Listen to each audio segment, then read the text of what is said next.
Hello sir, మీ కొత్త కార్కి మంచి ఫ్యాన్సీ నెంబర్ ఇప్పిస్తాను. అర్జెంటుగా ఓ 10,000 నా అకౌంట్ కొట్టండి చెప్తా. ఏంటి 10,000కే అంత ఫ్యాన్సీ నెంబరా? నిజంగా నువ్వు సూపర్ హే. డబ్బులు ఇప్పుడే కొడుతున్నా చూడు. హలో సార్, మీ కొత్త కార్ ఎక్స్ట్రా యాక్సెసరీస్ మీద 30% వరకు డిస్కౌంట్ ఇస్తున్నాం. ఆఫర్ ఈ ఒక్క రోజు మాత్రమే. వెంటనే మనీ పంపండి. 30% డిస్కౌంటా? మంచి ఆఫర్ అయితే మీ షోరూమ్ బ్యాంక్ డీటెయిల్స్ పంపించు, వెంటనే మనీ సెండ్ చేస్తా. సార్, షోరూమ్ క్లోజ్ చేసే టైం అయింది. మీరు పని చేయండి, మనీ నా అకౌంట్ పంపండి. రేపు పొద్దున మీకు బిల్ పంపించేస్తాను. సరే అయితే, నిన్ను నమ్మి మనీ పంపిస్తున్నా, చూసుకో మరి. హలో గైస్, మీరు కొత్త కార్ కొనేటప్పుడు ఇలాంటి ఆఫర్స్ మీకు వస్తే కింద మీద పడిపోయి సేల్స్ ఎగ్జిక్యూటివ్స్ అకౌంట్స్ కి మనీ అస్సలు ట్రాన్స్ఫర్ చేయొద్దు. మన ఫాలోవర్స్ ఇద్దరు ఇలాగే మనీ ట్రాన్స్ఫర్ చేసి దారుణంగా మోసపోయారు. ఆ ఎగ్జిక్యూటివ్స్ ఇద్దరు వాళ్ళ పర్సనల్ యూస్ కోసం మనీ వాడేసుకున్నారు. వాళ్ళలో ఒకడైతే పోలీస్ కేసు పెడతా అని చెప్పినా కూడా భయపడకుండా ఏం పీక్కుంటావో పీక్కొని మన ఫాలోవర్ని బెదిరించాడంట. మీరు పంపిన మనీకి షూరిటీ కూడా ఉండదు కాబట్టి ఇలాంటి విషయాల్లో మీకు ఎవరు హెల్ప్ కూడా చేయలేరు. అందరు సేల్స్ ఎగ్జిక్యూటివ్స్ ఇలాగే ఉంటారని చెప్పడం నా ఉద్దేశం కాదు.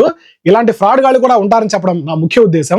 అవేర్నెస్ కోసం ఇలాంటి వీడియోస్ ని వీలైనంత షేర్ చేయండి. అండ్ ఇంకా ఇలాంటి ఇన్ఫర్మేటివ్ ఆటోమొబైల్ అప్డేట్స్ కోసం మన ఛానల్ ని తప్పకుండా ఫాలో అవ్వండి.